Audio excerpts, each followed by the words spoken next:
எல்லாத்துக்கும் வணக்கம். நம்ம பார்த்துருந்து கதலிங்க. இது பார்த்தோன்னா கரெக்டாக 11 சீப் இருக்குதுங்க. இது வந்து 2வது டைம் ஊசி போடுறேங்க. என்ன பிரச்சனைக்காக வந்து ஊசி போடுதுன்னா, சர்க்கரை நோய் வந்து ரொம்ப சிவியரா இருந்துச்சுங்க. வாழை வந்து ரொம்ப வீக்காக இருந்துச்சுங்க. லைட்டாக புடைய இருக்கும்போது பூ வரும்போதே பார்த்தோன்னா, மரம் வந்து சாஞ்ச மாரி ஆயிடுச்சுங்க.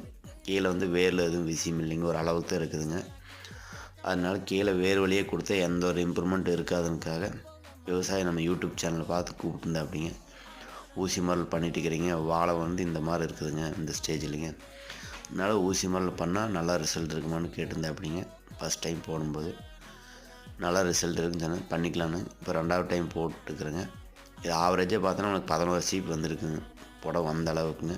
ஒரு சில வாழையில் புடை வந்துட்டு இருக்குதுங்க. இந்த மாதிரி நம்மளது வந்து கதிலே வந்து ரொம்ப வீக்காக இருக்குது, சர்க்கரை நோய் அதிகமாக இருக்குது. ஈல்டு நல்லா வேணும்னு தேவைப்படுறீங்க, ஸ்க்ரீன் நம்பருக்கு கால் பண்ணுங்கள். நன்றி, வணக்கங்க.